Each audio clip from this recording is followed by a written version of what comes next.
Hello, welcome to my channel. Be sure to like, comment, share, and subscribe. All right, let's jump right into this. I want to talk about Black women when it comes to desperation. And it's not exactly how you think about it, where you have a picket sign up saying, please love me. No, we're going to take this a little deeper. We're going to take this a little deeper because there's a scripture that talks about a dog returning back to his vomit is like a fool returning back to his folly. And oftentimes, we have to, as Black women, look at the various different toxic patterns that we allow ourselves to continue to play out in our relationships and friendships and anywhere in our lives. And so when we're talking about desperation, I'm talking about it with a definition is pretty much loss of hope and surrender, right? It's a loss, it's a state of hopelessness, and it leads to rashness, it leads to recklessness, right? And so desperation, it could be for a good reason, fight or flight, like you're so desperate to get out of your situation and you make the move that you need to move, right? You make certain decisions that you need to make to better yourself. But in this instance, I'm talking about, recklessness to the form of, you know what, I'm not going to wait on God anymore. I'm going to just pick this person. Or when you're desperate, I feel like it causes you to sin.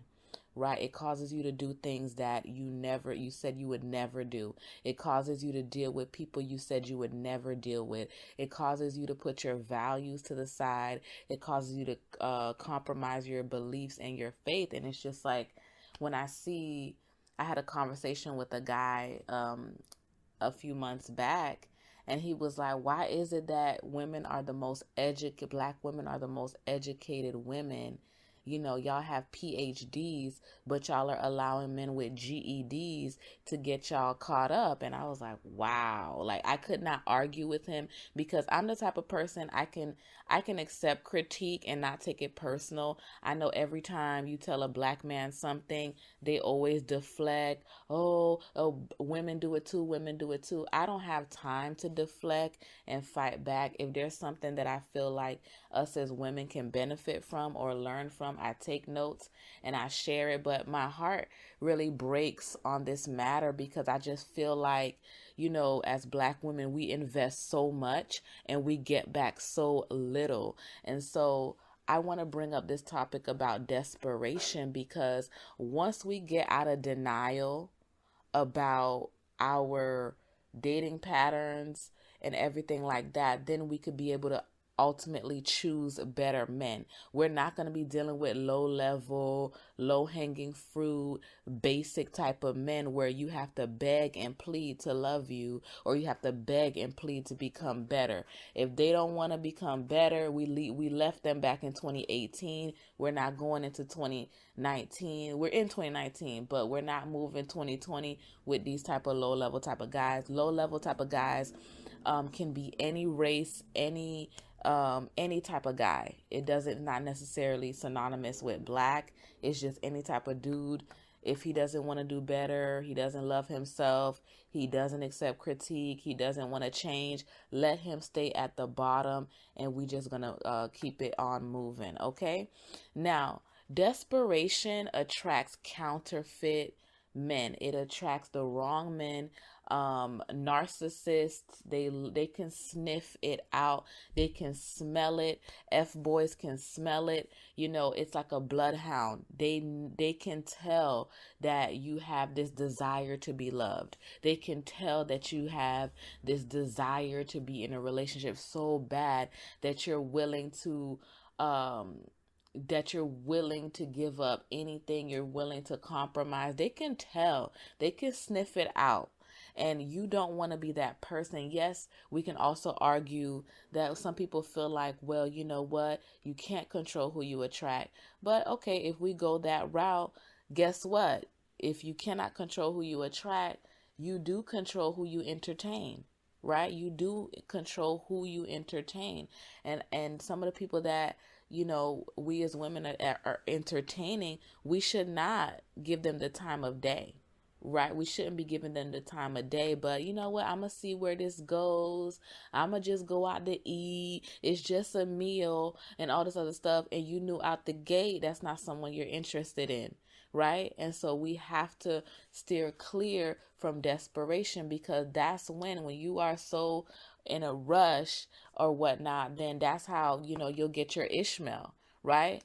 When we talk about Abraham and Sarah, Sarah was like, you know what? I don't know. God gave us the promise, but I don't know. Go ahead and sleep with my maidservant and have the baby that way, right? And so that's not what God's plan was, right? And so you fast forward and you jump ahead of God sometimes, when you make rash decisions because your biological clock is ticking, or you feel alone, or whatever the case may be. Once you step out of desperation, then the F-boy is going to flee. You know what I mean? When you're not desperate, you start seeing the red flags. When you're not desperate, your discernment is heightened, right? But when you're desperate, you're going to ignore the red flags. When you're desperate, I'm going to work with him. I'm going to work with him and all this other stuff, right? And so we have to be able to deal with our baggage. I was listening to Paris Milan. She had this video, and one thing she said is you have to cut the grass to see the snakes, right? And so we have to be able to deal with our own weeds in our hearts. We have to deal with our own issues, so we're not dealing with these low level type of dudes. And we could choose better, and we can become better, right? And so discernment, right, is something that you need in choosing a partner that you're supposed to be with, right? Because discernment is not what you can see with the natural eye. It's what your spirit picks up. And so, when your discernment is heightened, you're going to be running away from this person and not even know why, right? Because there's something about this person that's off. You cannot want to be loved at any cost. That means if you're willing to accept anything and anybody, and it could be dangerous, because a lot of men know that if they know that you're not going anywhere, if they know that they have you wrapped around their finger, then that's a dangerous man right there. That's a man that has no fear of God. That's a man that has no fear that you're gonna leave him, and he could treat you any kind of way. He'll do whatever he wants, and he's not gonna believe that there's gonna be any consequences. And that's not the man that you need to be dealing with. You need a man that's going to respect you. And in order for you to have a man to respect you, you have to level up on your self-respect. I want to start talking about how I always go back to the childhood, because I work in the social services field, and we cannot just focus on adulthood, because our childhood laid the foundation of who we are today. And oftentimes, especially when it comes to women, our worth and our identity and who we are as human beings is tied up into our relationships, especially the romantic relationships. And so before you can even breathe, before you can even talk, they shove, baby dolls in your face, and they're teaching you how to care for another human being through toys, right? So, but they don't teach you self-love. They teach you how to be a caregiver and take care of other people. And so as you're growing up, you know what I mean? You're groomed to be a wife. You're groomed to have a family. And so when you get to a certain age, hey, it's 25, I'm 25, and Bay is not here yet. Hey, I'm 26, I'm 20. Like, you're getting older, and you're saying, whoa, wait a minute. I have not found this person yet. Who am I? What's my identity? Where am I going? Men don't have that same issue. They don't understand what it's like to be a woman, and how your identity, they make it that way, where you're not necessarily learning how to be a human being, how to stand up on your own 2 feet. No, you're shoved a doll Serena Williams has her little baby. I don't know if she could even talk yet, but they gave her this doll called Quay Quay. And the Quay Quay even has its own Instagram, and they're teaching her how to care for the baby doll and all this other stuff. And I'm like, wow, they're training, the little girl so young, and to be a caregiver. You know what I mean? So young. And I don't think there's anything wrong with it, but we have to understand why when you reach a certain age, you're freaking out because your Boaz hasn't come yet to rescue you or to save you and everything like that. And that's not the right thought process to think about marriage, that somebody's going to come save you from your life. It's a partnership. And the way the church and society talks about singleness, they talk about singleness like it's a disease, right? Like you're on death row. And you know what I mean? Like God is punishing you because you're single. No, even Paul said it's better to be single. If you are single, you know what I mean? That's a ministry, and you can devote more time to God. You know what I mean? And there's nothing wrong with being single. And so every time you have an opinion that's different from what society says is the norm, what do they say? Oh, that's why you're single. A man is not going to deal with that. Oh, you got a man, but can you keep a man? Like they tie in your worth and your dignity and your self-esteem into if you can keep a man, right? So what if you had this man for 40 years, and for 40 years he's been cheating and playing games with you? As long as you have a man, you're worthy of something. And that's not right. That's not the right thought process to have when you're single. It is not a death sentence. You're not in prison because you're single. God is not punishing you. And what I want to tell women when we're talking about desperation right now, you have to resolve in your mind right now, even if you're single for the rest of your life, that you will not compromise, that you will not dishonor your body, you will not compromise who you are as a person for this man. You know what I mean? And you have to be able to do that. I believe love is a beautiful thing. I believe marriage is a beautiful thing. I think it's holy. I think there's so much beauty in how God designed marriage. However, Jesus, when he came to this earth, he came, he had a purpose, he fulfilled his purpose, he was out of here at 33. He was not married. I don't care what Da Vinci Code says, what narrative they tried to flip.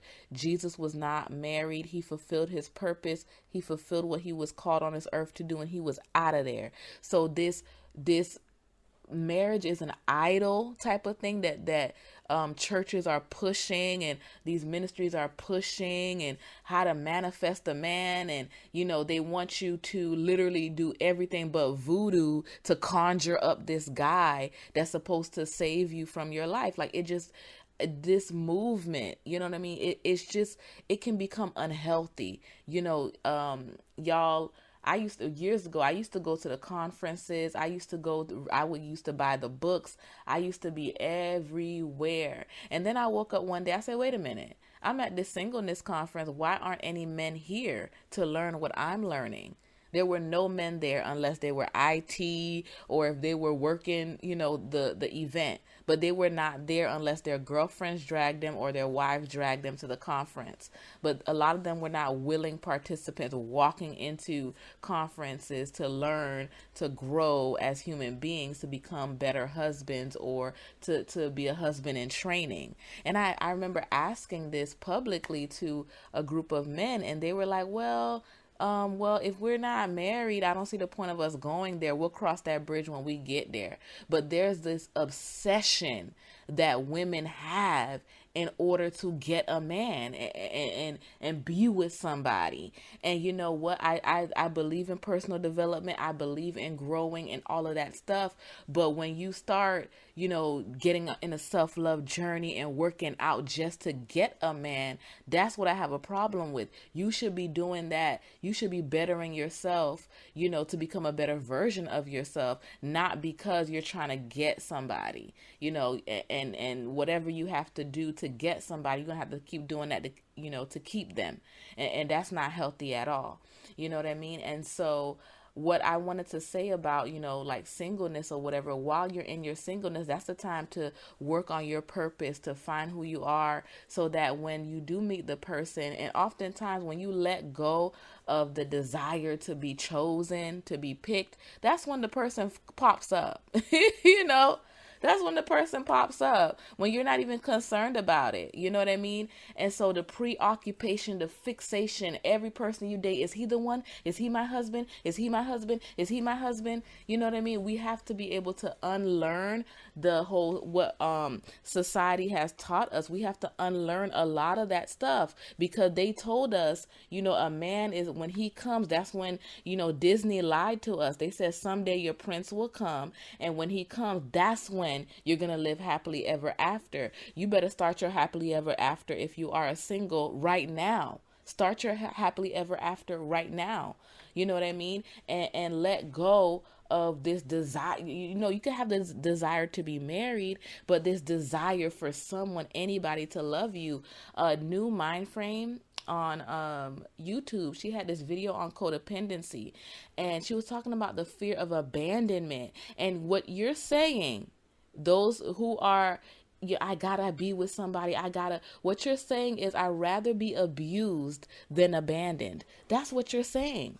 I'd rather be abused than abandoned. And I'm going to share a lot of the videos in my description box. Derrick Jaxn has another one. When you start raising your standards, there's consequences to you raising your standards. You're not going to be dealing with these low level type of dudes with these petty excuses. You're not going to be dealing with Mr. Contradiction. Oh, you need to choose better, but oh, wait, you're too picky. You need to pick somebody. You're not going to be dealing with these little contradiction type of dudes, right? We have to get outside of scarcity mindset and the poverty mindset that makes you think this, whoever, anybody, hey shorty, what your name is type of dude, that you'll get with any type of guy. We have to get rid of the scarcity mindset, and you have to deal with the lack of faith that you have in God. That's what it is. It's a lack of faith, because you are walking by sight. You're supposed to walk by faith and not by sight. What you see out here, the type of black men and the type of dudes that you're seeing with your eye, you think there's nothing better out there. So, and then men will tell you, girl, you're too picky. No, men are not perfect. You got to work with, they're going to tell you, the same men who tell you to choose better are the same men that's going to tell you, oh, you're too picky. Your standards are too high. Forget them or whatever. We have to have more faith in God, that if it is his will for you to be married, that he's going to give you his best. It's not going to be perfect. You're not perfect, but it'll be his best, period, point blank. And once you level up on your faith, I remember this story from the Bible, Shadrach, Meshach, and Abednego, when they were going to be thrown in the fiery furnace, they said, our God will deliver us. And if he doesn't, I'm paraphrasing, he's still faithful, right? And so you have to resolve in your mind that if it is God's will for you to be married, great. If it's not his will for you to be married, great. You know what I mean? Because what you're going to keep doing, you cannot procreate and have children with low level type of guys. The generational curse is supposed to be broken with you. When you marry somebody, it is ministry. You're not just marrying someone to sleep with them. You're not just marrying somebody to go on cruises and vacations. You're marrying somebody that is going to, with your purpose and his purpose together, you're going to change the trajectory of how society sees things, right?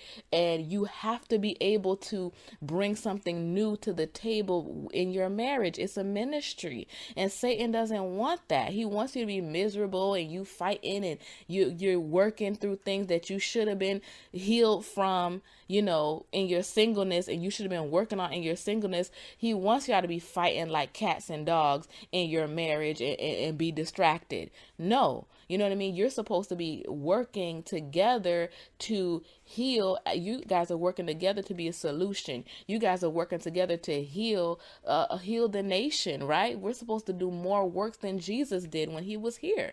You know what I mean? And so you can't do that with somebody. You can't be doing that with sleeping with the enemy. You're married to your enemy. That's not how it's supposed to go, right? So you can't be having children with people that doesn't see a vision with you, that has no plan. They don't know where they're going in life.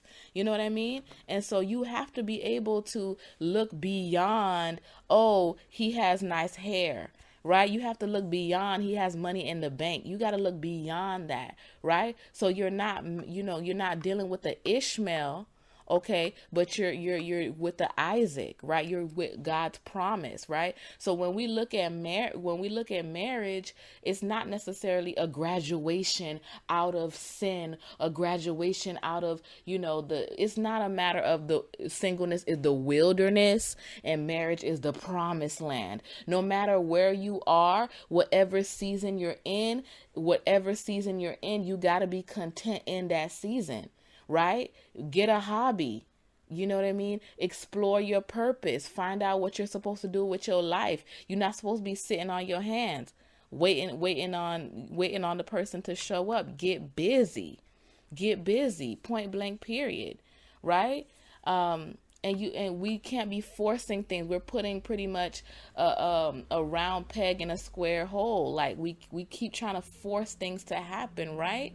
And so I want to continue to have these conversations with us women, and so that we can choose better, we can pick better, we can become better, and we're not compromising who we are as a person just to have a man. Okay? Singleness is not a disease. Okay, you can have purpose in singleness and you can have purpose in your relationship. You know what I mean? Yeah, so that's what I really, really wanted to share with you on Desperation. Like, you're worthy, you're beautiful, you're amazing. You have gifts and talents that God placed on the inside of you, and you bring so much to the table. And it's not just, oh, if you have somebody on your arm, that's what gives you value in this world. No, it doesn't. You have value because God created you, period. You know what I mean? He said that, you know what? I needed a you on this earth for a reason. That's worth enough. That's worthiness enough. And so we have to unlearn all the things that society has deposited in women, even culture, even your own culture. You have to start unlearning a lot of the things that, they're telling you, they're feeding you about what it means to be in a relationship. So I'm going to continue on with this. I have another video coming out about self-respect. Stay tuned for that. And yeah, bye for now.